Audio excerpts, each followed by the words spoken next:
Most of us are people who attempt to live within the balance of what is good for society and in what is good for ourselves. It is a necessary way to live because whether we like it or not, whatever happens in our society at some level affects us.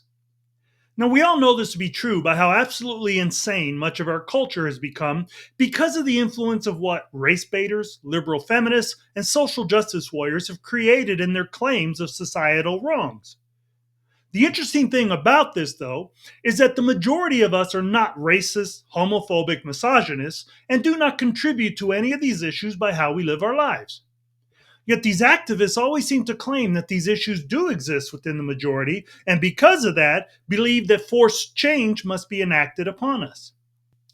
Well, now, at least for these extremist liberal feminists who claim that there exists within the majority of our society an inequality that benefits only men, change may finally be happening.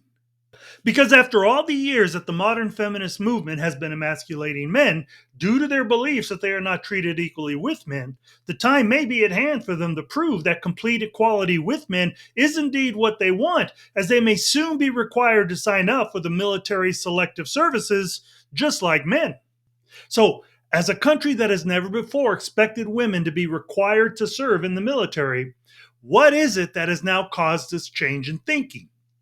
Well, as we can all see abundantly over the internet, especially on TikTok, many modern liberal feminists go out of their way to claim that all women are afflicted by the patriarchy and want the benefits that they believe will come to them when they can achieve full equality with men. They also make a point to promote their belief that men are evil and useless and that they don't need men because they are, in fact, better than men. Well, now we will see just how much they mean what they say, as our U.S. Senate will soon be voting on the National Defense Authorization Act for fiscal year 2025, which contains an element that would require women to sign up for the selective services in the military, just like the men are currently required to do. If this bill passes, it means that should the country reinstate the draft due to war, women would now also be involuntarily drafted to fight in service of our country. Now, although the bill has been approved for consideration in the Senate, it will still need to be approved by both the Senate and the House before being presented to the President for signing into law. But this raises interesting questions for our society, as more and more, because of the unrelenting emasculating of men from liberal feminists, many men are rejecting the prior societal obligations that used to be expected only of men. Yet, with this element of the 2025 NDAA, these liberal feminists must now contend with putting their money where their mouths are, because the issue of being willing to be drafted and having to then possibly die in defense of this country is the ultimate proof as to whether they truly want full equality with men. Something that many other brave women have already demonstrated by their service. Women who don't spend their time childishly whining on TikTok about wanting equality given to them, but rather earn it by their actions. These women don't look to be given anything. Like men, they are willing to pay for that right with their own blood if necessary. Yet, in contrast, it is interesting how, according to the discussions many online podcasters have had on this issue with countless of these types of extreme liberal feminists, I have yet to hear one of them say that they are willing for the equality with men that they seek to cause them to have to get drafted and go to war for our country. And look, we all know that these liberal feminist extremists who are always on TikTok bragging about how great they are in the grand scheme of things are just excessively immature persons that don't live in reality. Still, because of the utter foolishness of what it is that these women continually claim, this is why so many men and women with the capacity of rational thought and the possession of common sense look upon these extreme liberal feminists with such mocking disdain. However, what is happening within our culture because of these liberal feminists' continual attack on masculinity is something that should be concerning to our future generations. Because after consistently hearing women berate them, these younger generations of men are forsaking those things which used to define a man and are now choosing to let women fend for themselves in those things a man used to take responsibility for. They call it the soft guy era, a term which is intended to pointedly counter the pre existing feminist mantra, soft girl era, a liberal feminist movement that has been around for quite some time. A movement which encourages women to abandon any existing societal expectations in caring for their male partners and to focus primarily on self care above all else, while also working for the proposed rejection of traditional gender norms. Now, the problem with all of this is that, as usual, the application of liberal ideology seems to always lead to circumstances that are dictated by the immature, overly emotional reactions of people who simply refuse to accept facts and common sense. An example being that established scientifically proven fact that biology dictates gender is angrily rejected by those who only want what they believe to be what everyone else accepts to be true, regardless of what proven science and fact may reveal as true. In more basic terms, although we all know that 2 plus 2 equals 4, the childish immaturity that dictates so much of the extreme liberals' thinking expects all of us to be willing to reject the answer of 4 and gladly accept whatever different answer they provide that suits the progression of their personal agenda. So, with the increasing loss of people embracing truth, especially within the younger generation, we are now facing a situation where the chaos of stupidity is becoming the everyday norm for our culture. And this is why we are facing the idiotic gender culture war that is causing so many unnecessary issues for us all. And why it is that our government is now considering the requiring of women to be available for the draft. Now, before we go on, let us take a moment to also acknowledge the reality that for as long as mankind has existed, there have always been certain men who have abused and mistreated women in ways that one shouldn't even be able to imagine. And so, one could understand the thinking behind the women's movement, at least in rationality. However, in context, there have also been so many men who have loved and been good to women, men who have given their lives to protect women. And in fairness, let us not also disregard the fact that there have been many women who have mistreated good men, albeit in most cases, not at the level that bad men have at times harmed women. Yet instead of embracing these facts with maturity, perspective, and logical reasoning, whereby it would more aptly lead to better decisions that would bring about deeper awareness and potentially a more beneficial change, the liberal inspired ideological mindset of simply reacting irrationally emotional has become the go to response. Everything must be that the entire male population is misogynistic and everything in our society is patriarchal. There is absolutely nothing fair for women.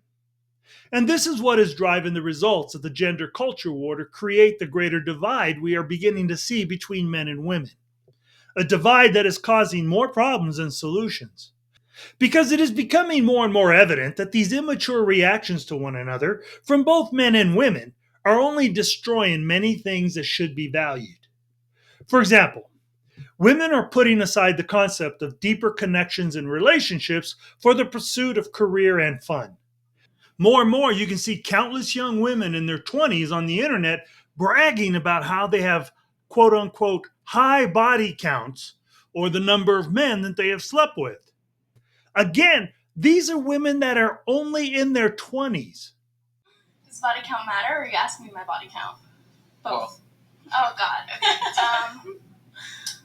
Body count, I have to say, does not matter because I have over 100 bodies.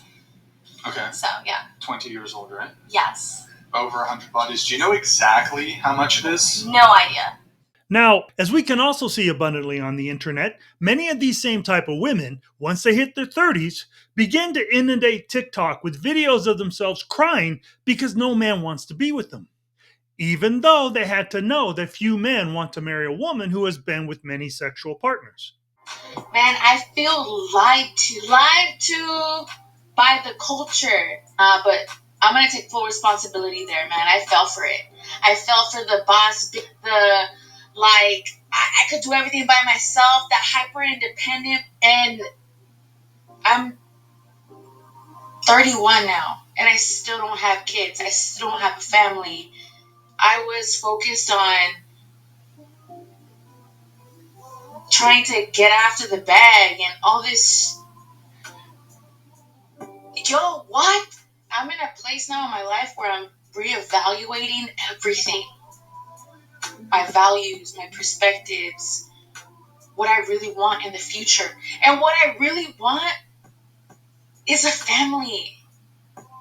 I feel like social media or just everything around us, society in general, wants to push that the woman is the future. No, the family is the future. I have even seen videos where women over 30 who admit to having a high body count irrationally complain that men unfairly don't want to marry them, as now that they have become Christians, their body counts don't matter anymore because they are now virgins due to their having been born again. And think about this. How ridiculous is this mindset that a person who trades their self respect and personal dignity in exchange for a life of random cheap sex with many people could attract a partner who would think that they are a person that would be a trustworthy husband or wife? And how about what men are now doing? Much of this younger generation of men are becoming arrogantly prideful in how they now treat women without respect because of how often women are mistreating men. They think themselves so manly for how they play the same childish game with women that women play with them. And look, I get it. This is the typical reaction because of women relentlessly attacking masculinity and then continually doing everything they can to denigrate a man. I mean, let's face it. It has gotten so bad that a man can't even go to the gym anymore and just walk past a woman who has her OnlyFans video camera set up recording herself so she can plaster herself all over the internet as some type of God's gift to men without her then publicly putting his picture online where she brands him as a perverted stalker creep that wouldn't stop staring at her just so she can lift herself up in the victim movement of liberal feminism. Because of these types of things, more and more men are walking away from being there when women are actually in desperate need of them. Even when an innocent woman who isn't involved in this gender culture war is in danger, they are beginning not to intervene. Let's look at some examples. Philadelphia subway riders witnessed sexual assault but did nothing, police say. Security guards failed to intervene while a man kicked and stomped on a 65-year-old woman near Times Square, yelling, quote unquote, "You don't belong here." A viral video on social media shows a woman being assaulted on a New York City subway train as bystanders keep a safe distance away from the scene. These are just a few examples of how more and more men are turning away from doing the right thing for women because of this modern feminist trend of denigrating men as evil and useless. Plus, as they have been pushed to the point where they are tired of being denigrated, they are now responding to women by saying, "Fine, then take care of yourself like a man would." And besides this, in this absurd, liberally influenced government that puts the rights of criminals before the rights of victims, a Good Samaritan no longer has the assurance that his intervention would not cause him to be prosecuted. So, after being continually emasculated by women, why would a man want to then risk being prosecuted for intervening on her behalf, especially if all he ever receives from women is hate? Look at the ex Marine Daniel Penny, who intervened when a man was going crazy on a New York train threatening to kill people. After subduing the man by placing him in a UFC type chokehold, which is a typical tactic taught in the military as the means to subdue a person, the man inadvertently died, and Daniel Penny was then indicted for second-degree manslaughter and criminally negligent homicide. And this despite witness statements that the man was screaming and threatening passengers. According to a female witness, Daniel Penny did not intervene until the situation got quote unquote out of hand. Now, of course, there are many more examples of how men who intervene in various situations risk repercussions. However, my point is that our modern liberal society now creates risks for any man that intervenes in a situation occurring outside of his own circumstance. The problem with this is that for the most part, It is a part of a man's nature to protect. That's why even today, in an emergency situation, you'll probably hear many men say, take care of the women and children first. It is something that masculine men hold on to as one of the things that truly define what a real man is. Yet, because of what these idiotic gender culture wars created by these liberal feminists are causing, it could be that soon enough, if this bill should pass, that all women will have to pay the price. So here we are, at the juncture where these liberal feminist claims of wanting absolute equality with men reaches the apex of its cause. True equality with men. Let me end by saying this. I have seen many videos and podcasts on this subject, and to date, I have never seen one of these liberal feminists, when asked, be able to give an answer to the question of what exactly it is that a man can do or have that a woman cannot.